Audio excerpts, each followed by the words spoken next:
Before we start a video, let me brief introduction about me, myself Sunil Yadav, CMD and Chief Educator at Devat Gate AC, which is India's first free gate coaching institute. Having 4+ years teaching experience, I have secured All India rank 112 in GATE 2020. Feel free to contact us on these details if you have any query.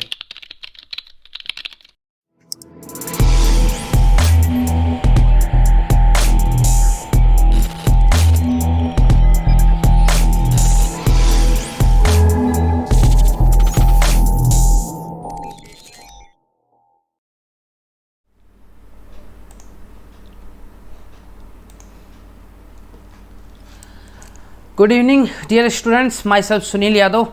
Welcome to देवत gate एजी। आज हमारा ये जो I think 10 से 15 दिन हो गया लगातार हमने ये जो टेक्निकल सब्जेक्ट्स हैं उसको डिलीवर करने की तैयारी शुरू कर दी है। और इस दौरान हमने एक चीज़ कॉमन देखी कि बच्चे जो हैं वो डेडिकेशन के साथ लगे हुए हैं। ये एक अच्छा साइन है कि हम फिर से उस सपने की तरफ बढ़ रहे हैं जो हमारा सपना था कि हम 17% को क्रॉस करेंगे, जो गेट क्वालिफाइड स्कोर है। गेट क्वालिफाइड जो स्कोर है, बच्चे 17% ही गेट क्वालिफाइड कर पाते हैं। इस बार हम इसको आगे लेके जाएंगे और इसका ज़िम्मा मैंने लिया हुआ है खुद के ऊपर। मैंने अपना सारा काम धंधा छोड़ करके आप लोगों के लिए ही तैयारी शुरू करा दी है। जो भी मेरे पास नॉलेज है, वो चाहे टेक्निकल नॉलेज हो चाहे एक्सपीरियंस नॉलेज हो, वो सब कुछ मैं फ्री ऑफ कॉस्ट आपके साथ डिलीवर करने की कोशिश कर रहा हूँ। आई होप सो कि आपकी तैयारी अच्छी चल रही होगी और आप अच्छे से डेडिकेशन के साथ लगे हुए होंगे। अगर आप नहीं लगे हुए हैं तो आई थिंक मुझे नहीं लगता कि अब समय बचा हुआ है कि आप ना लगें। आप वेट नहीं कर सकते। बहुत से ऐसे बच्चे हैं जो आपको बताएंगे कि 15 घंटे पढ़ो, 20 घंटे पढ़ो। मेरे पास वो सारी स्ट्रेटजी नहीं होती। मैं प्रैक्टिकल बातें करने में ज़्यादा बिलीव करता हूँ कि आप 2 महीने बचे तो आप 16-16 घंटे पढ़ने लगो। अरे ब्रेन है आपका। पता, गेट के एग्ज़ाम में वही चीज़ें आपको याद आती हैं जो आपने पहले से पढ़ा हुआ है। आप 2 दिन पहले जो पढ़ते हैं वो चीज़ें याद नहीं आती। वो गेट का एग्ज़ाम है यार। वो आपका 10वीं 12वीं का पेपर नहीं है कि जो फार्मूला आपने रट के गए थे वही फार्मूला आप जाके लिख देंगे। ऐसा नहीं होता। गेट प्रैक्टिस मांगता है और प्रैक्टिस के लिए यही सही समय है कि अब आप शुरू कर दीजिए प्रैक्टिस, अगर नहीं कर रहे हैं तो। ठीक है, तो आज हमने टॉपिक लिया हुआ है कि linearly dependent and independent vectors अगर हमें पहचानना हुआ तो हम कैसे पहचानेंगे। ठीक है, ये कई बार गेट के क्वेश्चन में आया हुआ है तो इसको समझना ज़रूरी था, तो मुझे लगा कि इसको भी एक बार डिस्कस कर ही लिया जाए। देखिए, मैंने एक छोटी सी डेफिनेशन बनाई है। पहली बात तो हमारे सामने क्या है, linearly dependent and independent vectors. लेकिन अगर मैं सिर्फ वेक्टर की बात नहीं करता हूँ, मैं बात करता हूँ कि एक सेट है हमारे सामने। वो क्या है, v1 v2 v3 vm, मतलब अप टू vm तक है। अगर कोई सेट है, मान लीजिए कि ये हमारा वेक्टर का सेट है, मान लो ये वेक्टर का सेट है, ये मान लो वेक्टर है, तो अप टू vm एक नंबर ऑफ लिमिट तक है कि मान लीजिए 100 वेक्टर है हमारे पास ऑफ सम वेक्टर्स। मतलब एक सेट है जो क्या है, कुछ वेक्टर्स का सेट है या फिर कुछ मैट्रिसेस का सेट है। मैंने ये भी इसीलिए चर्चा कर दी है। और या फिर कुछ फंक्शंस का सेट है, कुछ फंक्शंस का सेट है। इज सेट टू बी, ये तब कहलाएगा क्या, set to be linearly dependent set. कोई भी आपका मान लीजिए वेक्टर का सेट है या मैट्रिक्स का सेट है या फिर कुछ फंक्शंस का सेट है, वो सेट लीनियरली डिपेंडेंट सेट कब कहलाएगा, जब set if there exist scalar k1 k2 k3 up to km not all zero. अगर सारे जो आपके कांस्टेंट्स हैं वो सारे के सारे जीरो नहीं हैं, उसके बावजूद भी जब आप उस वेक्टर को जोड़ रहे हैं तो वो क्या आ जा रहा है, जीरो आ जा रहा है। उन सारे वेक्टर्स का सेट अगर आप ऐड कर रहे हैं और वो वेक्टर्स जीरो आ जा रहे हैं तो आपका ये सारे वेक्टर क्या कहलाएंगे, लीनियरली डिपेंडेंट वेक्टर कहलाएंगे। लेकिन ध्यान रखना, यहाँ पे k1 k2 k3 या अप टू km जो भी आप कांस्टेंट यूज कर रहे हैं, ये कांस्टेंट्स जीरो नहीं होने चाहिए। 1-2 हो जाएंगे कोई फर्क नहीं पड़ता, बट सारे जो कांस्टेंट हैं ये जीरो नहीं होने चाहिए। नॉट ऑल जीरो, सारे जीरो नहीं होने चाहिए। अगर आप मान लीजिए कि सारे जीरो ही कर देते हैं, तब तो वैसे भी जीरो आ जाएगा यार। भाई 1,00,000 को आप जीरो से मल्टीप्लाई कर दो, जीरो हो जाएगा। तो मैं ये नहीं कह रहा हूं कि 1,00,000 को आप जीरो से मल्टीप्लाई कर दो, मैं ये कह रहा हूं कि अगर आपके पास 1,00,000 है, 1,00,000 पॉजिटिव है, तो आप इसको -1,00,000 नेगेटिव कर दीजिए, तब ये ज़ीरो हो जाए तो ये लीनियरली डिपेंडेंट वेक्टर होगा। लेकिन अगर मैं कहूं कि ये 1,00,000 है और इसको आपको क्या करना है, ज़ीरो से मल्टीप्लाई कर देना है, तो वो तो वैसे भी ज़ीरो हो जाएगा। अगर ऐसी केस आती है तो वो क्या कहलाएगी, लीनियरली इंडिपेंडेंट।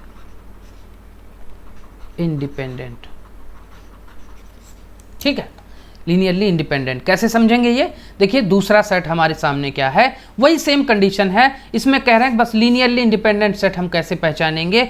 K1 V1 वो जो सेट हमारा वेक्टर था, वो जो वेक्टर्स का मान लीजिए सेट था, तो V1 V2 V3 up to Vm तक हमारा जो वेक्टर था, उसके साथ अगर मैं किसी कांस्टेंट को मल्टीप्लाई करूं, और ये कांस्टेंट जो है मैं मतलब कि एक्चुअल में क्या है कि ये सारे, देखिए ये सारे कांस्टेंट को हमने क्या कर दिया है, इक्वल टू ज़ीरो कर दिया है।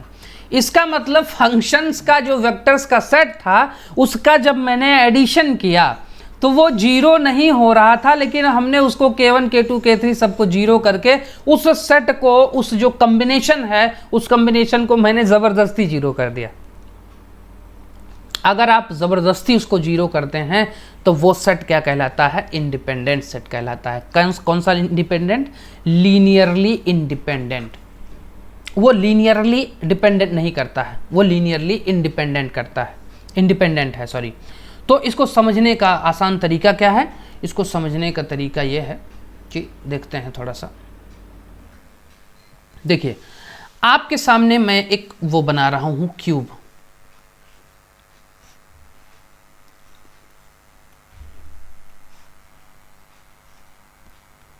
ये आपके सामने जो आपका डिलीवरी बॉक्स आता है, घर में आता है ना डिलीवरी बॉक्स, ये एक्स एक्सिस अगर मैं मान लेता हूँ, ये वाई एक्सिस मान लेता हूँ और ये जेड एक्सिस मान लेता हूँ।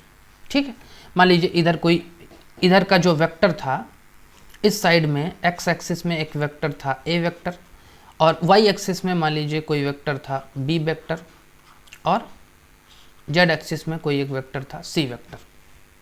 अगर मैं तीनों वेक्टर को ऐसे रिप्रेजेंट करना चाहूँ, ए बी एंड सी, तो ऐसे रिप्रेजेंट करूँगा। लेकिन अगर मैं इसको मैट्रिक्स फॉर्म में लिखना चाहूँ, अगर मैं इसको मैट्रिक्स फॉर्म में लिखना चाह रहा हूँ, तो ज़रा देखना, ए वेक्टर कोई होगा A1 I plus A2 J plus A3 K होगा ना। वैसे ही बी वेक्टर होगा B1 I plus B2 J plus B3 K। वैसे ही सी वेक्टर होगा, सी वेक्टर क्या होगा sir, C1 I plus C2 J plus C3 K, ऐसे ही होगा। अब इस वेक्टर को मैट्रिक्स फॉर्म में लिखना है तो चाहे A1 A2 A3 रख दो, चाहे ऐसे रख दो A1 A2 A3, फिर B1 B2 B3, चाहे C1 C2 C3 C3। इसको चाहे ऐसे लिख दो, चाहे इसको ऐसे भी लिखा जा सकता है कि ये A1 है, B1 है, C1 है, A2 है, B2 है, C2 है, A3 है, B3 है, C3। किसी भी तरीके से लिखा जा सकता है, कोई दिक्कत नहीं है। अब कहानी यहाँ पे ये है कि मान लीजिए ये आपका पैरेललो पाइप था, पैरेललो पाइप,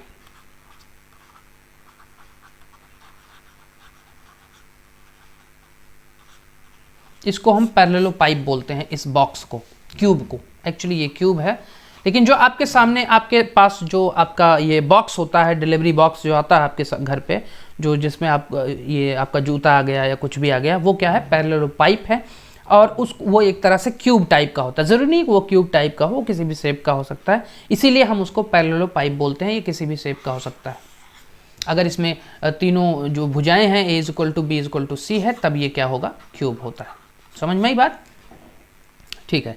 यहाँ से एक चीज़ समझ में आती है हमें कि अगर मान लीजिए इस मैट्रिक्स का नाम दे दिया मैंने ए मैट्रिक्स, मान लीजिए ये मैट्रिक्स क्या थी, ए मैट्रिक्स थी, और अगर मैं ए मैट्रिक्स का डिटर्मिनेंट निकालता हूं, determinant of A is equal to 0 आ जाता है, मान लीजिए determinant of A is equal to 0 आ जाता है, तब ये क्या कहलाएगा? Linearly dependent vector.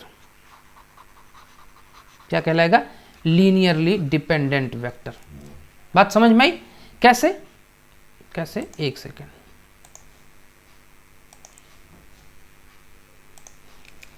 देखिए, अगर डिटर्मिनेंट ऑफ ए 0 आ जाता है तो क्या कहलाएगा हमारा? Linearly dependent vector. Dependent vector कैसे पता चला सर?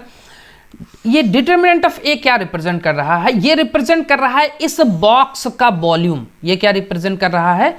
इस बॉक्स का बॉक्स वॉल्यूम को रिप्रेजेंट कर रहा है डिटर्मिनेंट ऑफ ए।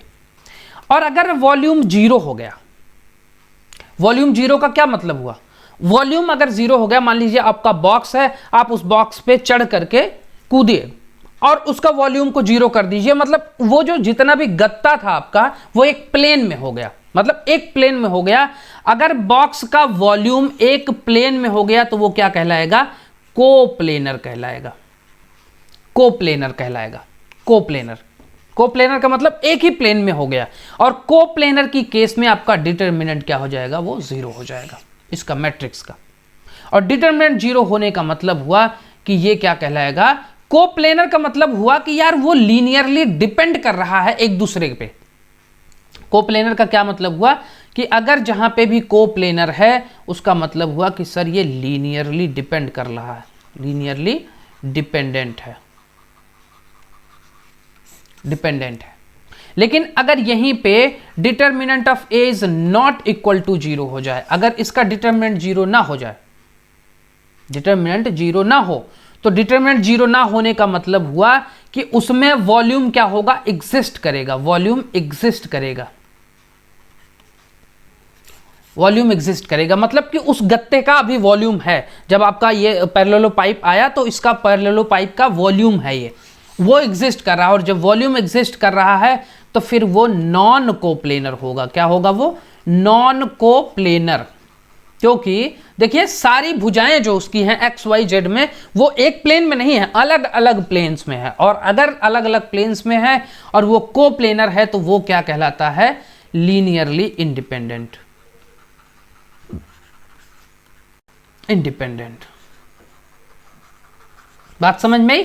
सॉरी, हाँ ठीक है। लीनियरली इंडिपेंडेंट का मतलब हुआ कि वो इंडिपेंडेंट हैं एक दूसरे पे। जो वेक्टर्स हैं वो अलग अलग डायरेक्शंस में हैं और वो एक वॉल्यूम को क्रिएट कर रहे हैं पैरेललो पाइप का, जिसकी वजह से वो लीनियरली इंडिपेंडेंट हैं। और उसको हम क्या बोल सकते हैं? वो कोप्लेनर है। बात समझ में आई? आई होप सो इस एग्जाम्पल से थोड़ा सा आपको आइडिया लगा होगा कि यार अगर लीनियरली डिपेंडेंट है इसका मतलब एक दूसरे पे अगर वेक्टर्स डिपेंड कर रहे हैं तो इसका मतलब कि वो अगर एक 0 हो जा रहा है तो वो सबको लेके 0 जाएगा, क्योंकि एक दूसरे पर डिपेंड कर रहे हैं।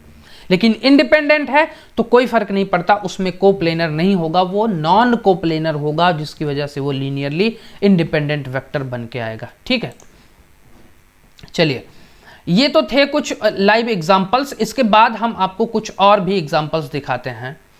जैसे मैं अभी दिखाऊंगा कि इसमें एक चीज़ और है जो आप देखेंगे अभी।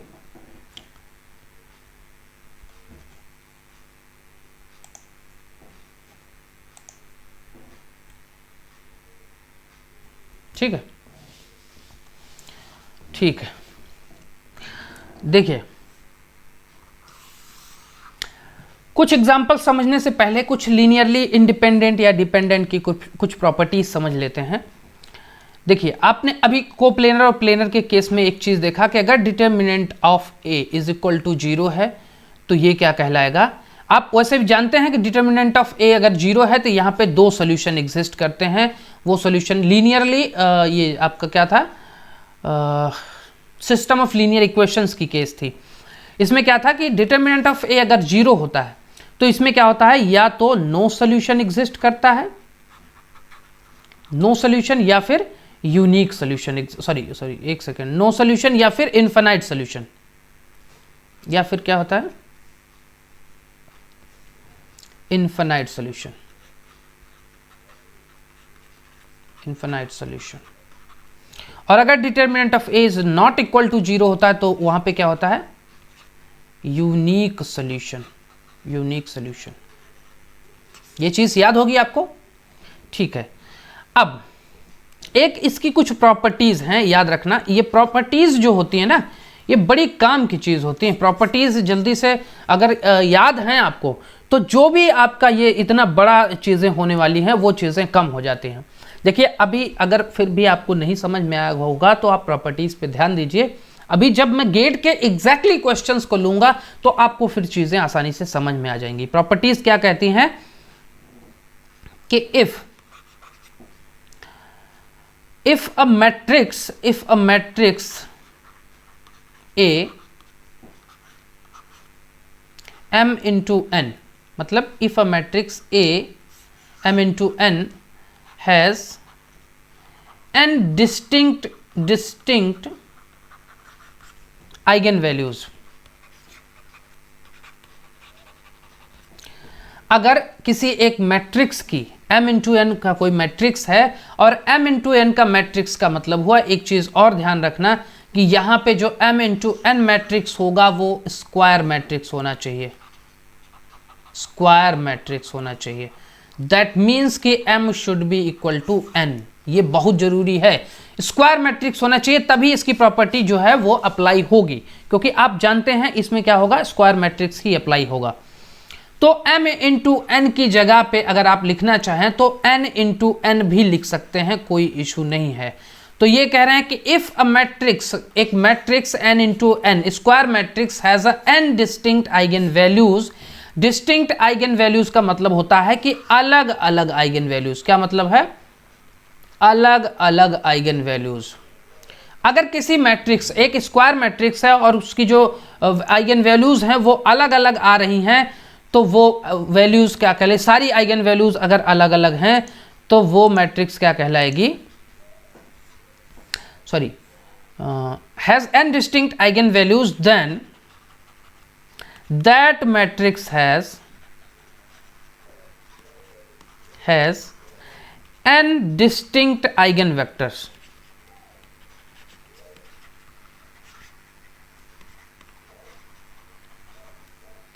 मतलब कि अगर किसी मैट्रिक्स के पास, स्क्वायर मैट्रिक्स के पास अलग अलग आइगन वैल्यूज आ रही हैं, जैसे मैं आपको एक एग्जांपल बता दूं कि एक एग्जांपल ये, मान लीजिए एक मैट्रिक्स ये है और ये 3x3 की मैट्रिक्स है और इसकी जो आइगन वैल्यूज हैं लैम्डा इज इक्वल टू 1 2 3 आ रही है, मतलब कि अलग अलग आइगन वैल्यूज आ रही हैं। देखिए 1 अलग है, 2 अलग है, 3 अलग है।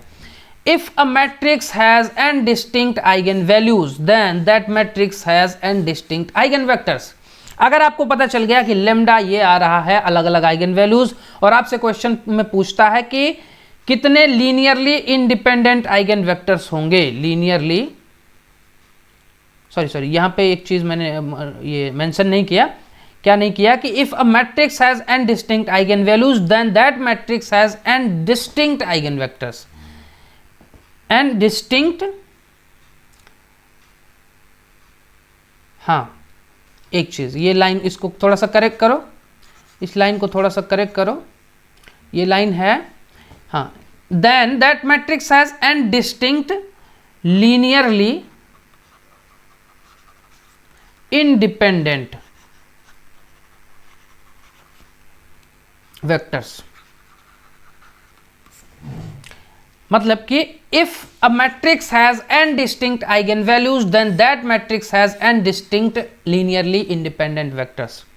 बात समझ में आई? तो अगर आपसे क्वेश्चन ये दिया, मैट्रिक्स दिया और आपने इसकी ये जो है आइगन वैल्यूज को फाइंड कर लिया, तो आप ये बता सकते हैं कि अगर अलग अलग आइगन वैल्यूज हैं तो आप डायरेक्टली लिख सकते हैं कि लीनियरली इंडिपेंडेंट वेक्टर्स कितने हैं, वेक्टर्स इज इक्वल टू कितने हैं, 3। इस केस में 3 हो जाएगा। बात समझ में आई? लेकिन एक और इसकी प्रॉपर्टी है जो बहुत खतरनाक है, सॉरी दूसरी प्रॉपर्टी क्या है कि if a matrix n into n matrix, if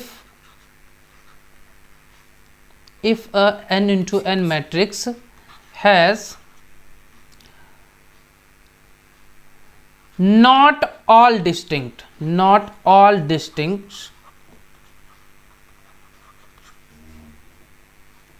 means some repeated repeated eigenvalues, some repeated eigenvalues, then that matrix has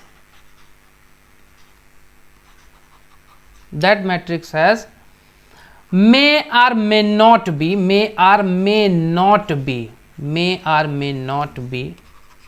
linearly eigenvectors। बात समझ में आई? सॉरी, लीनियरली, अरे यार बार बार आइगन वेक्टर क्यों आ रहा है? Linearly independent vectors, linearly independent vectors. क्या है स्टेटमेंट? कह रहे हैं कि दूसरी प्रॉपर्टी ये है सर, कि दूसरी प्रॉपर्टी है कि इफ एक मैट्रिक्स n इंटू एन, इसका मतलब square matrix has not all distinct, मतलब सारे डिस्टिंक्ट आइगन वैल्यूज नहीं हैं, मींस कि जो कि सम रिपीटेड आइगन वैल्यूज हैं, जिसमें से सम रिपीटेड आइगन वैल्यूज है, देन दैट मैट्रिक्स हैज मे और may not be linearly independent vectors.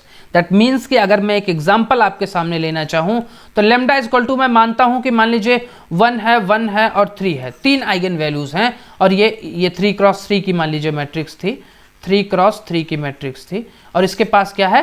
3 eigen values हैं। देखिए ये आइगन वैल्यूज है, इसमें सारे डिस्टिंक्ट तो नहीं है, कुछ रिपीटेड भी हैं। तो अगर ऐसी केस आती है तो यहां पे हो सकता है लीनियरली इंडिपेंडेंट वेक्टर्स हो भी या नहीं भी हो, मे और may not be linearly independent vectors, हो भी सकता है और नहीं भी हो सकता।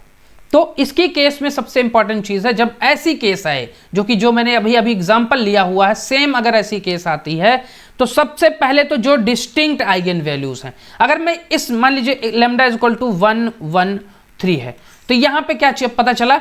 यहां पे सर एक तो पता चला कि ये डिस्टिंक्ट आइगन वैल्यू है, तो एक तो वेक्टर यहां पे एग्जिस्ट कर रहा है, एक लीनियरली इंडिपेंडेंट वेक्टर एग्जिस्ट कर रहा है। अब इस दोनों कॉमन ये आइगन वैल्यूज में कैसे वेक्टर्स को हम फाइंड करेंगे? ये तीसरी प्रॉपर्टी कहती है। तीसरी प्रॉपर्टी इसकी क्या कहती है? तीसरी प्रॉपर्टी कहती है कि if lambda is equal to 1 1 1, सारे मतलब सेम हो, तो उस केस में आपको लीनियरली इंडिपेंडेंट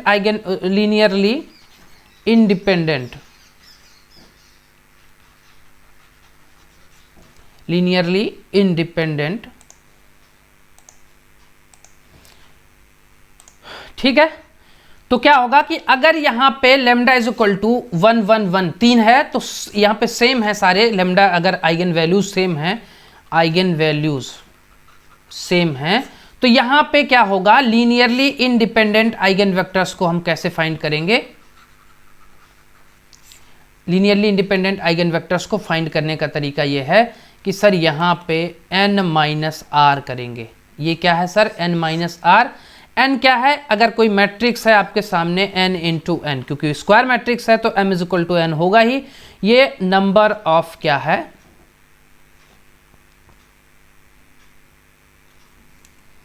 ये नंबर ऑफ रोज या कॉलम, नंबर ऑफ रोज और कॉलम बोल सकते हो, ठीक है। और r क्या है? r होगा आपका rank of matrix a minus lambda I. इस मैट्रिक्स की जो रैंक होगी वो क्या होगी? यहां पे रखेंगे। जब भी ध्यान रखना ये क्या स्टेटमेंट है, जब भी है कि तीसरा, if lambda is equal to same, मतलब सारी आइगन वैल्यूज सेम है, तब वहां पे लीनियरली इंडिपेंडेंट आइगन वेक्टर्स क्या होंगे? देखिए पूरे वीडियो में अगर मैंने कहीं पे सिर्फ लीनियरली या आइगन वेक्टर्स बोला है तो यार वहां से मेरे दिमाग से वो चीजें स्किप कर रही थी। ये टोटल क्या होता है, जहां पे भी मैंने लीनियरली डिपेंडेंट या इंडिपेंडेंट समझाया है वो सारे क्या है? लीनियरली इंडिपेंडेंट या डिपेंडेंट वेक्टर्स, आइगन वेक्टर्स की बात हो रही है, ठीक है। जहां जहां आइगन वैल्यूज की बात हो रही हैं, जहां जहां आइगन वैल्यूज के अकॉर्डिंग हम वेक्टर्स को डिसाइड कर रहे हैं, वो सारे वेक्टर्स आइगन वेक्टर में कंसीडर किए जाएंगे, ठीक है। जहां जहां नॉर्मल वेक्टर्स हैं वो नॉर्मल वेक्टर्स होंगे, लीनियरली डिपेंडेंट वेक्टर्स या लीनियरली इंडिपेंडेंट वेक्टर्स। लेकिन जहां यहाँ पे हमने चर्चा की है ये आपका आइगन वैल्यूज की, वहां जितने भी वेक्टर होंगे वो लीनियरली इंडिपेंडेंट या डिपेंडेंट वेक्टर्स की चर्चा हो रही है। ठीक है, तो ये तीसरी प्रॉपर्टी क्या थी? तीसरी प्रॉपर्टी ये है कि लीनियरली इंडिपेंडेंट आइगन वेक्टर्स जो हैं उसको फाइंड करने का तरीका क्या है? n minus R. और यहाँ पे मैंने बताया कि n क्या है, यहाँ से निकाल लेंगे जो भी मैट्रिक्स थी आपकी, और r क्या है? Rank of the matrix. Rank of the matrix a नहीं, a माइनस लेमडा आई की जो रैंक है, मतलब a माइनस लेमडा आई की जो रैंक है, इसकी रैंक यहाँ पे रखेंगे। तो ध्यान रखना इस चीज़ों को कि बहुत से लोग इस चीज़ की गलती करते हैं कि यहाँ पे सिर्फ मैट्रिक्स ए की रैंक रख देते हैं, ए माइनस लेमडा आई की रैंक रखेंगे तो आपको number of linearly independent eigen vectors की वैल्यू मिल जाएगी। क्लियर है? आई होप सो ये कॉन्सेप्ट आपको पसंद आया होगा।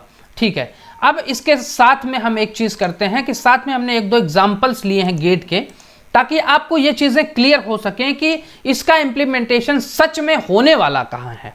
क्योंकि अभी तक तो आपने कॉन्सेप्ट पढ़ा, अब इसका साथ में क्या करेंगे? इंप्लीमेंटेशन करेंगे। कैसे?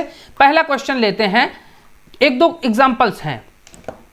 पहला क्वेश्चन क्या कह रहा है? The number of linearly independent eigen vectors of matrix this. Matrix आपके सामने क्या है? मान लीजिए ए मैट्रिक्स है ये, और ये कह रहे हैं 2102 अगर है ये। देखिए 2007 में 2 नंबर का क्वेश्चन पूछा गया है। आप जानते हैं कि मैट्रिक्स आपके सामने है, तो मैट्रिक्स ये क्या है? अपर ट्रायंगुलर मैट्रिक्स है। कल ही अभी हम लोगों ने डिस्कस किया हुआ था। अगर ये अपर ट्रायंगुलर मैट्रिक्स है तो साफ ही पता चल रहा है कि इसका लेमडा जो है 2 and 2 है, 2 and 2 है। अगर ये 2 and 2 है तो इसका मतलब ये रिपीटेड आइगन वैल्यूज हो गई। अभी जो रिसेंटली हमने कॉन्सेप्ट समझा उसमें रिपीटेड आइगन वैल्यूज हो गई, और रिपीटेड आइगन वैल्यूज होती हैं तो इसने पूछा है कि number of linearly independent eigen vector. देख रहे हैं यही क्वेश्चन आता है। तो अगर हम number of linearly independent eigen vectors निकालते हैं तो ये क्या हो जाएगा? सर ये हो जाएगा n माइनस आर। और n क्या है? सर n तो ये 2 क्रॉस 2 का मैट्रिक्स है, तो यहाँ पे n जो है वो 2 है। और r क्या है? इसका मतलब कि पहले वैसे अंदाजा लगाया जा सकता है कि भाई r हो सकता है 0 हो तो ये 2 हो जाए, r हो सकता है 1 हो तो ये 1 हो जाए, r हो सकता है मतलब कि 2 हो तो ये 2 हो सकता है। क्योंकि नंबर ऑफ रैंक्स जो होती हैं, आप जानते हैं कि नंबर ऑफ रैंक जो होती है, नंबर ऑफ रैंक वो क्या होती है? नंबर ऑफ रैंक अगर आप देखना चाहें तो इसकी एक प्रॉपर्टी थी, रैंक की प्रॉपर्टी, जो मैंने आपको बताई थी कि ये क्या होती है? Minimum of m into n। m और n में से जो मिनिमम होगा वो मैक्सिमम नंबर ऑफ रैंक उस मैट्रिक्स की होगी। तो यहाँ पे तो m is equal to n ही है, तो यहाँ पे minimum number of m into n या m और n, m एंड n कितना है?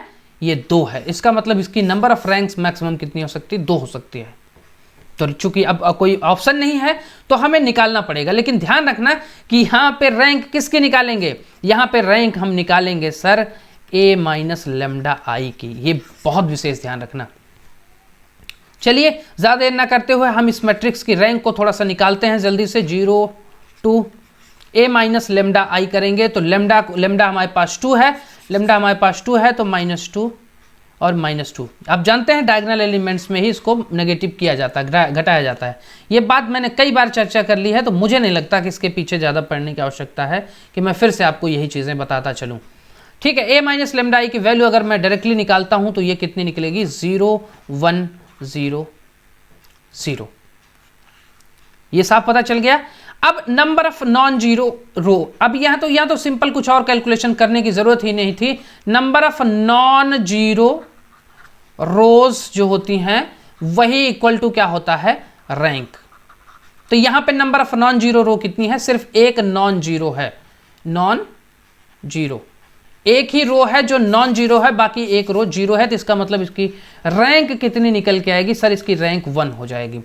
तो जल्दी से हम अपने क्वेश्चन पे अगर आए तो हमारा क्वेश्चन क्या कहता है कि ये a माइनस लेमडा आई की जो रैंक है वो 1 है। ध्यान रखना ऐसे क्वेश्चन में बच्चे अक्सर गलती कर जाते हैं, वो इस मैट्रिक्स की रैंक को डिफाइन कर देते हैं, जबकि मैट्रिक्स की रैंक जो आएगी वो a माइनस लेमडा आई की आएगी। तो 2 माइनस 1 इज इक्वल टू 1, इसका मतलब number of linearly independent eigen vectors क्या होंगे, 1 होंगे।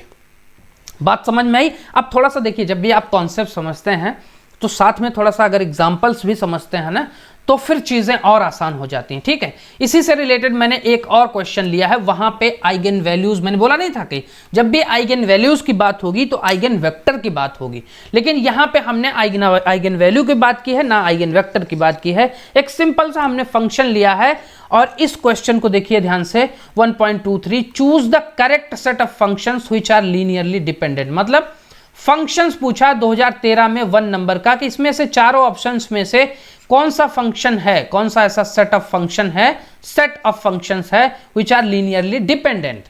और अगर लीनियरली डिपेंडेंट है तो कैसे निकालेंगे, देखते हैं।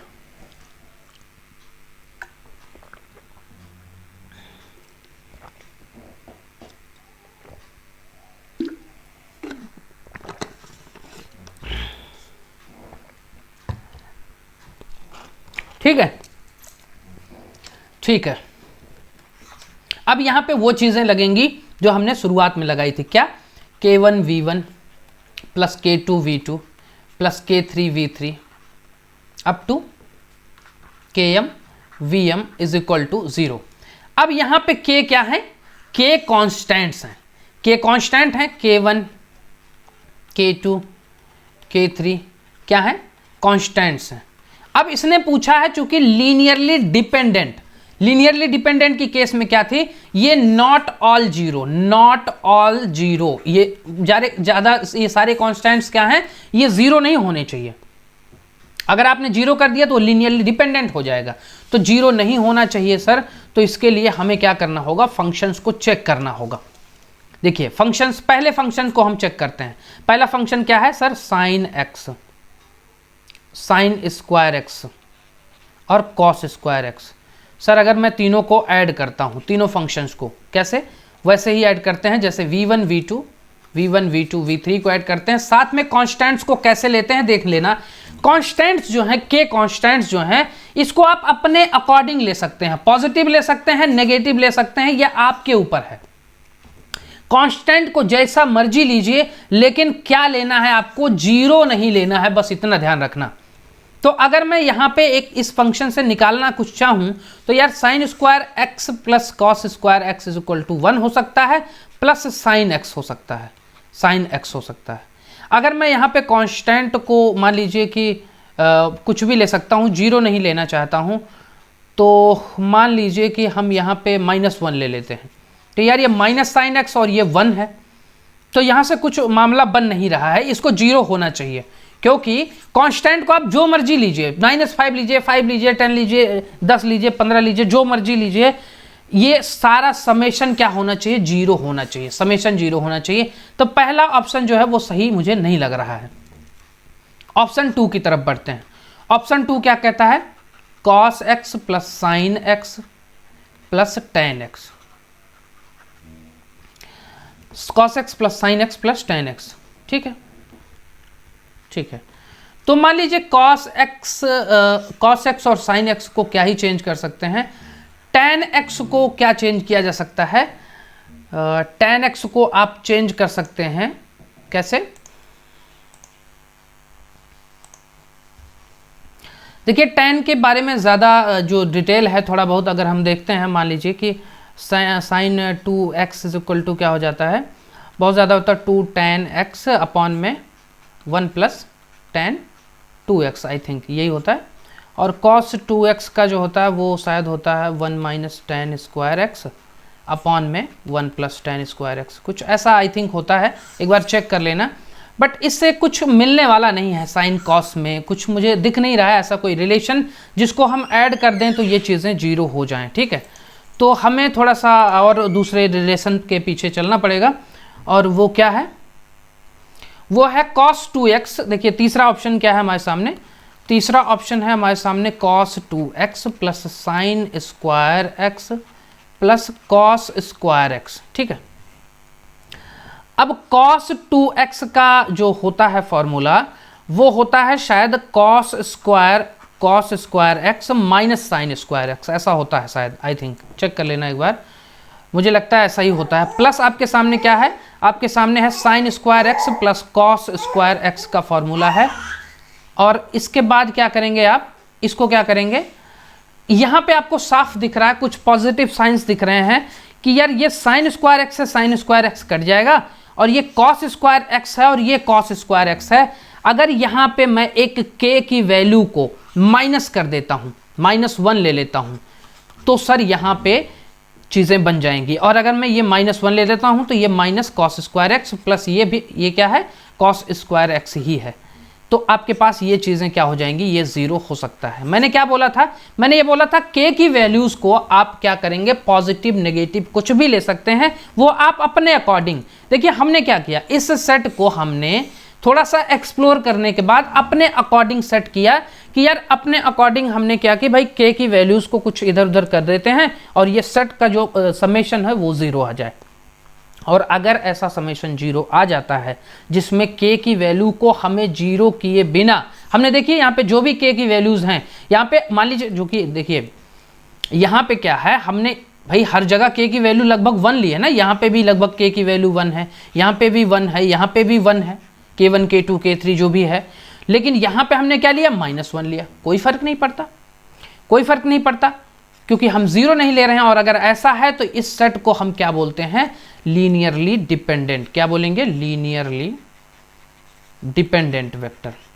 और यही पूछ रहा था लीनियरली डिपेंडेंट। इसने क्वेश्चन में क्या क्वेश्चन किया हुआ था, इसने पूछा मुझे ये बताओ, choose the correct set of functions which are linearly dependent. वो सेट मुझे बताओ जो लीनियरली डिपेंडेंट है।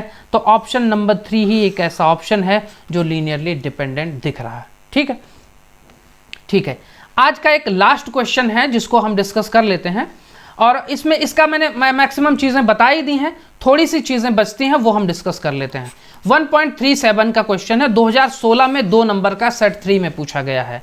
The number of linearly independent eigen vectors of matrix. ध्यान से समझना, जब भी आइगन वेक्टर्स की चर्चा में शुरू कर देता है वैसे ही आपको क्या करता है, आइगन वैल्यूज से ही रिलेट करना है, आइगन वैल्यूज से ही रिलेट करना है। अब आपके सामने एक मैट्रिक्स है, ये 3x3 की मैट्रिक्स है। और एक अच्छा एडवांटेज, जब भी ऐसा क्वेश्चन देते हैं यार कि जहां पे आपको ऐसा लगे कि शायद रैंक भी फाइंड करनी पड़ सकती है, उस केस में आपको क्या करना होता है, उस केस में वो आपको कुछ सिंप्लिसिटी दे देता है। वो सिंप्लिसिटी क्या है कि देखिए ये अपर ट्रायंगुलर मैट्रिक्स दिख रही है, अपर ट्रायंगुलर मैट्रिक्स, ठीक है।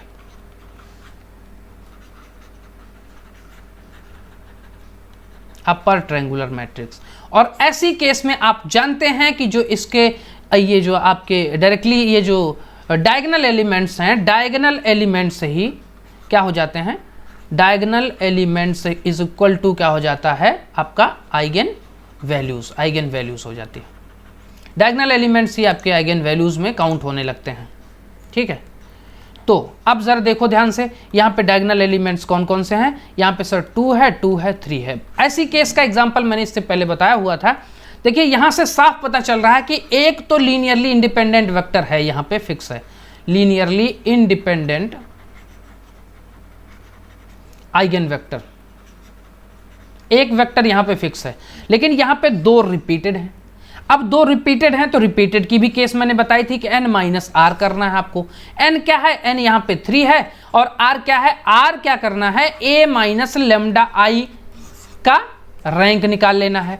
अब जब निकालते हैं a माइनस लेमडा आई की rank, a minus lambda I की, चूंकि लेमडा इज इक्वल टू यहाँ पे 2 है, 2 के बारे में चेक करना है, तो यहाँ पे हो जाएगा आपका 2 माइनस 2 1 0 0 2 माइनस 2 0 0 0 3 माइनस 2 है कि नहीं, यही निकलेगा आपका। a माइनस लेमडा आई मैंने डायरेक्टली रख दिया है। अगर मैं इसको फाइनलाइज करना चाहूँ तो ये आपका आ जाएगा 0 1 0 0 0 0 0 0 1।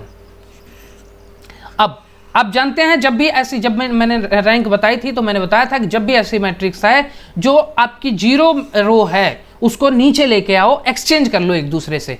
तो R2 और R3 को मैं एक्सचेंज कर लेता हूं एक दूसरे से, तो हमारे सामने क्या हो जाएगा, ये हो जाएगा सर 0 1 0 0 0 1 और 0 0 0। तो आपके सामने अगर ऐसा आ जाता है तो यहां से आपको साफ पता चल रहा है कि number of non zero rows कितनी है, number of non zero rows 2 है, और number of non zero rows ही इज इक्वल टू क्या होता है, रैंक हो जाता है। Number of non zero rows equal to rank हो जाता है। तो फिर आपके सामने पता चल गया कि 3 - 2 अगर हम करते हैं इस फॉर्मूले में तो हमारे सामने आ जाता है कि 1, मतलब कि इन दोनों रिपीटेड आइगन वैल्यूज में हमको एक लीनियरली इंडिपेंडेंट आइगन वेक्टर मिला, एक लीनियरली इंडिपेंडेंट आइगन वेक्टर मिला, और एक ये पहले से मिला था ये डिस्टिंक्ट आइगन वैल्यू से। तो इसका मतलब total number of linearly independent कितने हो गए, टोटल कितने हो गए, 2 लीनियरली इंडिपेंडेंट आइगन वेक्टर्स हो गए। तो यहाँ पे आई होप सो कि यहाँ पे चीजें क्या थी, ऑप्शन शायद नहीं था, हाँ यहाँ पे ऑप्शन नहीं है, ऑप्शन नहीं है तो आपको इसमें फिल कर देना था 2 लीनियरली इंडिपेंडेंट आइगन वेक्टर्स इस मैट्रिक्स से एग्जिस्ट करेंगे। तो आई होप सो कि ये जो लीनियरली डिपेंडेंट या इंडिपेंडेंट वेक्टर्स या फिर फंक्शंस या फिर मैट्रिक्स की जो चीज़ें थी वो आपको क्लियर हुई होंगी, और जो हम मेहनत के साथ लगे हुए हैं आई होप सो आप भी उसी पैशन उसी मेहनत के साथ लगे होंगे। तो थैंक यू सो मच, फिर मिलते हैं नेक्स्ट वीडियो में।